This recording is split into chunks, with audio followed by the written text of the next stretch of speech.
తెలుగుదేశం యొక్క vote bank అక్కడ ఖచ్చితంగా కన్సాలిడేటెడ్ అయి ఉంది కూడా. తెలుగుదేశం పాత్ర ఖచ్చితంగా జూబ్లీ ఎలక్షన్లో ఖచ్చితంగా ఉండబోతుంది.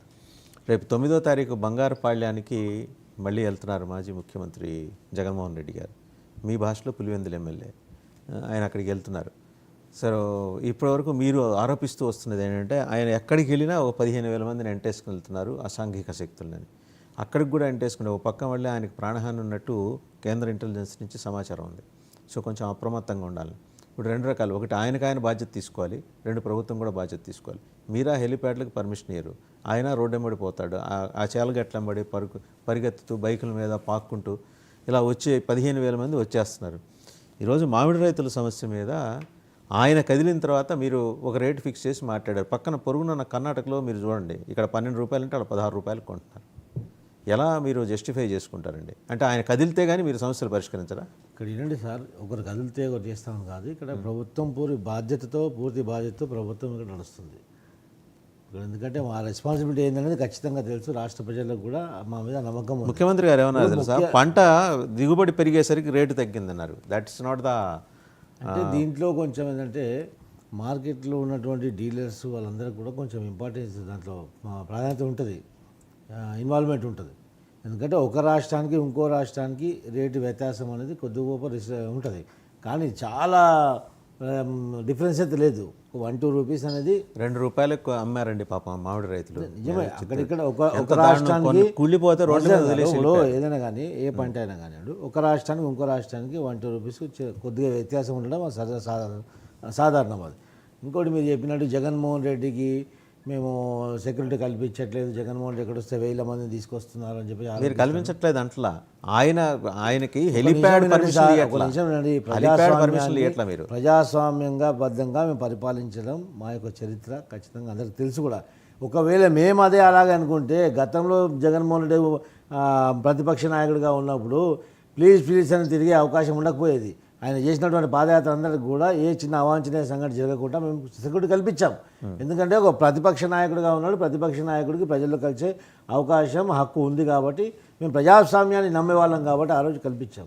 ఈరోజు కూడా కల్పిస్తున్నాం అంతే తప్ప గతంలో ఆయన చూడండి, ఇప్పుడు ఈ రోజు కూడా మేము కల్పిస్తున్నాం. ఆయన చేసింది ఏంటి? ఆయన మొన్న మేము ప్రతిపక్షంలో ఉన్నప్పుడు తెలుగుదేశం పార్టీ ప్రతిపక్షంలో ఉన్నప్పుడు ఒక 100 మందితో మీటింగ్ పెట్టుకున్నా స్టేజ్లు కానీ మైకులు కానీ లాక్కపోయింది అందరూ చూపించారు. మేము అలా చేయట్లేదే. వాంటెడ్లీ ప్రభుత్వం మీద బురద జల్లాలని చెప్పేసి ఇన్ఫర్మేషన్ ఒకటి ఇవ్వాలి, చేయడం ఒకటి. ఇప్పుడు ఎందుకంటే ఒక మాజీ ముఖ్యమంత్రిగా ఉన్న వ్యక్తి ఎంతమంది వస్తారు, ఏం సంగతి అనేది ఖచ్చితంగా ఒక రిపోర్ట్ అనేది ఇవ్వాలి. 100 మంది చూపించి 1000 మంది తీసుకొచ్చి అక్కడ ప్రభుత్వం వైఫల్యం అంటే 100 మంది మీరు చెప్పారనుకోండి, ఒక 200 మందికి మేము అక్కడ సెక్యూరిటీ అరేంజ్ చేస్తాం. ఒకేసారి నువ్వు 1000 మందిని తీసుకొచ్చినావు అనుకో, సరే చెప్పండి, 1000 మంది ఆయన బయలుదేరింది. ఏ రాజకీయ పార్టీ కానీ అయినా నువ్వు కార్యక్రమం చేస్తే ఒక అంచనా ఉంటుంది. ఇంతమందితో మేము ఈ కార్యక్రమం చేయబోతున్నాం ఒక అంచనా ఉంటుంది. దానికి పర్మిషన్స్ అనేది ఇవ్వాలి. ఆ పర్మిషన్స్ పెట్టుకోవాలి. మీకు 100 మంది చెప్పేసి మీ 1000 మందిని పోగు చేసుకొచ్చి అక్కడ డిస్టర్బ్ చేసి, సిస్టమ్ని డిస్టర్బ్ చేసి ఈ ప్రభుత్వ వైఫల్యంగా మీరు బయట చూపించాలనుకుంటే అది మీ పిచ్చితనం తప్ప ఇంకేం కాదు. మీ ప్రభుత్వం మీద బురద జల్లాలనే ఉద్దేశంతో మీరు ప్రజల్లోకి మీరు వస్తున్నప్పుడు మీరు ఎంతమంది వస్తున్నారో అక్కడ ఏంది, మీ అంచనా ఏంది, మీ మీటింగ్ ఏంది, ఏం సంగతి అనేది రావాలి. మీ రూట్ మ్యాప్ మీరు ఎక్కడి నుంచి ఎక్కడ రావాలి. మీరు స్టేట్కి ఒక రూట్ చూపించి ఇంకో రోజులు ఇంకో సందులో దొర్రి అక్కడ మాకు సెక్యూరిటీ కల్పించలేదంటే అది వాళ్ళ తప్ప. ఆయన స్ట్రైట్గానే వెళ్ళాడు, తాడేపల్లి నుంచి సత్తెనపల్లి దాకా 87 కిలోమీటర్స్ స్ట్రైట్గానే వెళ్ళాడు, రోడ్డు మీద వెళ్ళాడు. ఆయన చేలగట్లం పడే వెళ్ళలేదే. నేను చెప్తున్నాను, మీకు కార్యక్రమం ఎంతమంది ఉన్నారో, ఎంత ప్రజలు వస్తున్నారో, ఎంతమంది కార్యకర్తలు వస్తున్నారో మీకు ఖచ్చితంగా మీకు పర్మిషన్లో దాన్ని పొందుపరచాలి. మీరు ఇప్పటిదాకా చూడండి, ఆయన చేసిన కార్యక్రమాలన్నీ కూడా ఏది కరెక్ట్ ఇన్ఫర్మేషన్ ఉండదు. ఎందుకంటే మాకు కలబడదు. గుంటూరు మిర్చి యార్డు, అనంతపురం రాప్తాడు, తర్వాత ప్రకాశం జిల్లా పొదిలి, నెక్స్ట్ మన సత్తెనపల్లి. ప్రతి ఇన్ఫర్మేషన్ ఉందిగా మీ దగ్గర. ఇన్ఫర్మేషన్ ఎంతమందికి ఇచ్చారు? ఎక్కడికైనా పర్మిషన్ ఇవ్వడం జరుగుతుంది కదా వాసుదేవన్ గారు. పర్మిషన్ ఇవ్వడం జరుగుతుంది. 100 మందితో 50 మందితో లేకపోతే ఏం వస్తున్నా ఉంటుంది. చంద్రబాబు నాయుడు గారు ప్రతిపక్షంలో పోయారు. ఏ విధంగా పోయారు? పరామర్శించాలంటే వాళ్ళు ఉన్నటువంటి ఎంబడి ముఖ్య నాయకులను తీసుకుని అక్కడ వెళ్ళి పరామర్శించారు. నీకు ఒక విషయాన్ని పరామర్శించడానికి నువ్వు 1000 మంది పోగు చేసుకుని పోవడం అవసరం లేదు కదా. అది పబ్లిక్ మీటింగ్ కాదు. దారంబడి వచ్చే వాళ్ళతో మాకు సంబంధం ఏంటి అని వైసీపీ వాస్తవం గారు. ఏ రాజకీయ పార్టీకైనా ఒక అంచనా ఉంటుంది, ఎంత వస్తుందని చెప్పేసి మరి బైండ్ ఓవర్ చేస్తాము. చేయొచ్చు కదా. చేస్తాం కదా. ఆల్రెడీ మీ ప్రభుత్వం ఐడెంటిఫై చేసింది 15,000 మంది అసాంఘిక శక్తులని. బైండ్ ఓవర్ చేయండి. ఇప్పుడు అసాంఘిక శక్తులు అనట్లేదు. అలా ఎందుకల్లా స్వయంగా డీజీపీఏ చెప్పాడు. ఉద్దేశపూర్వకంగా మీ క్యాడర్కి ఆ విధంగా డీజీపీఏ చెప్పారు 15,000 మంది అసాంఘిక శక్తులు ఉన్నారు.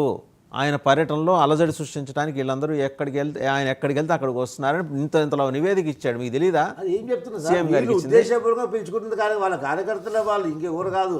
వాళ్ళ కార్యకర్తలే అక్కడ ఈ డిస్టర్బెన్స్ క్రియేట్ చేయడానికి వస్తున్నారు. అంతే తప్ప క్లియర్గా చెప్పాలి వాళ్ళు. ఇప్పుడు ఏం చేస్తాము? ఎంతమందికి పర్మిషన్ ఇచ్చారు అంతమందికి చేస్తాం, మిగతా అందరూ మేము ఫైండ్ అవుట్ చేస్తాం. అది ఇప్పుడు చేయట్లేదు. అది కూడా చేస్తే ఈ సమస్య ఉండదు కదా. 4 సార్లు చూసాం. రైట్ అండి. ఇప్పుడు ఎంత 9వ తారీఖు మీరు తీసుకోబోతున్నారు ఏ విధంగా ఉంటే ప్రభుత్వ చర్యలు చూడండి. ఇప్పుడు కాదు 9వ తారీఖు మీరు ఏం చేయబోతున్నారు చెప్పండి. 9వ తారీఖు ఆయనకి బంగారుపాళ్యం వెళ్తున్నారు. మళ్ళీ ఇలాంటి ఆంక్షలు 3 కార్లు 100 మంది అనేది వాళ్ళ రొటీన్గా ఒకటి ఉంటుంది కదా, అది ఇచ్చేసారు ఆయనకి. ఆయన దట్టాగు ఇప్పుడు పోనీ ఆయన హెలికాప్టర్లో వెళ్దామంటే అక్కడ పర్మిషన్ ఇక రోడ్ నెంబర్ వెళ్తుంటే ఈ న్యూసెన్స్ అంతా ఉంటుంది. హెలికాప్టర్ పర్మిషన్ ఇస్తే అక్కడ దిగేసి వెళ్ళిపోతాడు కదా. హెలికాప్టర్ పర్మిషన్ ఇవ్వాలా, లా అండ్ ఆర్డర్, అవియేషన్ అవన్నీ దానికి ఉన్నటువంటి ఇబ్బందులు దానికి ఉంటాయి. దానికి అవకాశం కూడా దానికి ఇస్తారు. ఆయన వాంటెడ్లీ ఉద్దేశపూర్వకంగా రోడ్డు మీద నుంచి పోవాలనుకుంటాడు. ఆయన ఉద్దేశపూర్వకంగా సమస్య క్రియేట్ చేయాలనుకుంటాడు. ఆయన సమస్య క్రియేట్ చేయాలా, ఎట్లా ఏదైనా జరగాల, ప్రభుత్వం మీద ఏ విధంగా నెపం పెట్టాలని చెప్పేసి ఒకటే ఆలోచన తప్ప ఇంకా వేరేది ఉండదు. సరే ఆయన వేరే ఆలోచన ఏమైనా శ్రీకాంత్ గారిని అడుగుదాం. వాసుదేవ్ గారు ఆయన ఉద్దేశపూర్వకంగా చెప్తున్నారు కదా. 4 సార్లు మేము చూసాము జగన్మోహన్ రెడ్డి పర్యటనలు ఏ విధంగా ఆయన చేస్తున్నారని తెలిసిపోయింది. ఇప్పుడు మా కార్యక్రమం చూడండి. 9వ తారీఖు ఏ విధంగా మేము బందోబస్తు అరేంజ్ చేస్తామో, ఏ విధంగా ప్రభుత్వం ద్వారా మేము జాగ్రత్తలు తీసుకుంటాం మీరు చూడండి. ఏ యొక్క అవాంఛనీయ శ్రీకాంత్ గారు కూడా